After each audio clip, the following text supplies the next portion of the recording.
Hello friends, कैसे हैं? I hope आप सभी अच्छे होंगे। दोस्तों, हम खान कोचिंग क्लासेस की तरफ से आफताब सर आप सभी लोगों का इस्तकबाल करते हैं, अभिनंदन करते हैं, वंदन करते हैं दोस्तों।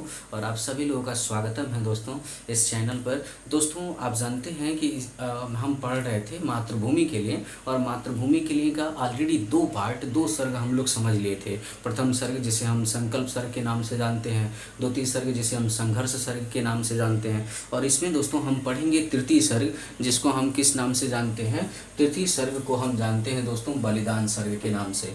जो हमारा तृतीय सर्ग है वो किस नाम से जाना जाता है? तो तृतीय सर्ग दोस्तों बलिदान सर्ग के नाम से जाना जाता है। कभी कभी याद आता है एग्जाम में, मातृभूमि के लिए खंड का विषय हो क्या? बलिदान सर्ग की कथा वस्तु अपने शब्दों में लिखिए। दोस्तों, यह सर्ग स्टार्ट करने से पहले मैं आपसे एक चीज़ चाहूँगा कि यदि अभी तक आप हमारे चैनल पर नए हैं, हमारे चैनल को जरूर सब्सक्राइब कर लीजिए, बेल आइकन के बटन को दबा लीजिए, और दोस्तों वीडियो को शुरू से लेकर लास्ट तक देखिएगा। अच्छा लगेगा तो शेयर भी कर लीजिएगा, लाइक भी कर लीजिएगा। दोस्तों, चलिए समझते हैं इस तीसरे सर्ग में क्या है और तीसरे सर्ग में क्या कहा गया है।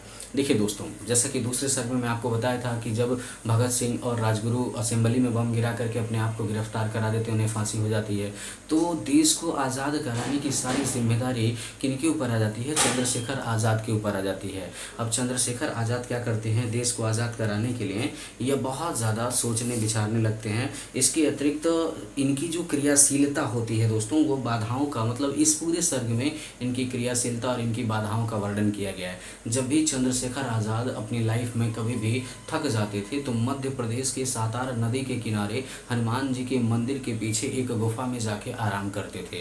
कहाँ पे दोस्तों? मध्य प्रदेश के सातार नदी के किनारे हनुमान जी के मंदिर के पीछे एक गुफा थी, उसी गुफा में जाकर के अक्सर कर चंद्रशेखर आज़ाद आराम किया करते थे। एक बार चंद्रशेखर आज़ाद फूल बाग में गए हुए थे, तो फूल बाग में एक आदमी था जो भाषण दे रहा था, जो चंद्रशेखर को समझ में नहीं आ रहा था। समझ में आने का सेंस, इन्हें गुस्सा लग रहा था। तो वहीं पे इनके साथ इनका दोस्त गया था, जिसका नाम था दोस्तों गणेश शंकर, जिनका नाम था गणेश शंकर। वह इनके गुस्से को देखा तो वह सोचा क्या कि अगर ये ऐसे गुस्सा होंगे और यहाँ कुछ ये तोड़ फोड़ कर देंगे, शोर शराबा कर देंगे, तो इन्हें गिरफ्तार कर लिया जाएगा, तो हिंदुस्तान कभी आज़ाद नहीं हो पाएगा। इस वजह से यह इनके गुस्से को ठंडा करते हैं और इनसे कहते हैं कि अगर तुम इतना गुस्सा करोगे, ऐसे भी तुम्हें गिरफ्तार कर लिया जाएगा, तो हमारा देश कभी आज़ाद हो नहीं पाएगा। इसकी वजह से इन्हें शांत किया जाता है और ये शांत होते हैं। और उसके बाद वहाँ से वो जो जहाँ स्पीच हो रहा था फूलबाग में, वहाँ से ये चले जाते हैं। एक दिन हुआ क्या दोस्तों, यह 27 फरवरी 1931 ईस्वी को अल्फ्रेड पार्क में बैठ करके, एक जामुन के पेड़ के नीचे बैठ करके क्या कर रहे थे? अपने दोस्तों के साथ मीटिंग कर रहे थे कि कैसे अंग्रेजी सरकार को हराया जाए, क्या प्लान बनाया जाए कि उन्हें हरा दिया जाए। तो ये प्लान ही बना रहे थे, तो इनकी जो खुफिया जानकारी थी कोई जा करके वहाँ पे अंग्रेजी सैनिकों को दे दिया, तो वो सब के सब आकर के इन्हें घेर लिए। तो चंद्रशेखर आज़ाद अपने अन्य दोस्तों को तो वहाँ से, मतलब अल्फ्रेड पार्क से तो भगा दिए, लेकिन अकेले ही यह बंदूक में, अपने रिवाल्वर में गोलियां भर के अकेले ही पूरी अंग्रेजी सरकार का सामना करते रहे।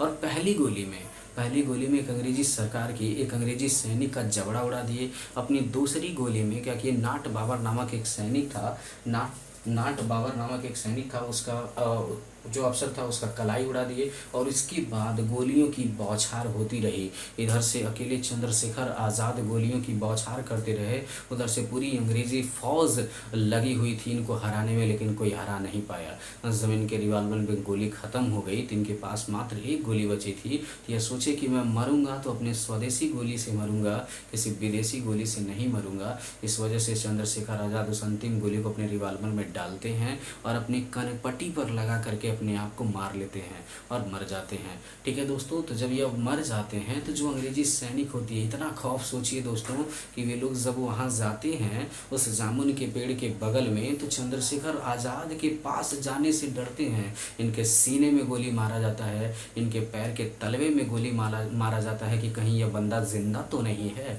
कहीं यह इंसान जिंदा तो नहीं है, नहीं तो पलट के वार कर देगा, तो सबको घायल कर देगा। इतना खौफ बन जाता है और इस तरीके से चंद्रशेखर चंद्रशेखर आज़ाद जो है वीर गति को प्राप्त करते हैं। चंद्रशेखर आज़ाद दोस्तों जिस जामुन के पेड़ के नीचे मरे थे, जिस जामुन के पेड़ के नीचे वीर गति को प्राप्त किए थे, आज भी वह जामुन का पेड़ पूजा स्थल का केंद्र बना हुआ है। इसी वजह से दोस्तों इस सर्ग को हम बलिदान सर्ग के नाम से जानते हैं, क्योंकि इसमें चंद्रशेखर आज़ाद अपने जीवन की आहुति दे दिए थे भारत देश की आज़ादी के लिए, तो इसी वजह से हम इसको बलिदान सर्ग के नाम से जानते हैं। दोस्तों बोर्ड एग्जाम में 4 ही क्वेश्चन ज़्यादातर पूछते हैं। क्या पूछते हैं? चंद्रशेखर आज़ाद का चरित्र चित्रांकन कीजिए, या मातृभूमि के लिए जो कहानी है, जो खंडकाव्य है, उसमें नायक का चरित्र चित्रांकन कीजिए। नायक माने चंद्रशेखर आज़ाद। या तो इसके प्रथम सर्ग जिसे हम संकल्प सर्ग के नाम से जानते हैं उसकी कथा वस्तु लिखिए, या तो इसके द्वितीय सर्ग जिसको हम संघर्ष सर्ग के नाम से जानते हैं उसकी कथा वस्तु लिखिए, या तो बलिदान सर्ग की कथा वस्तु लिखिए।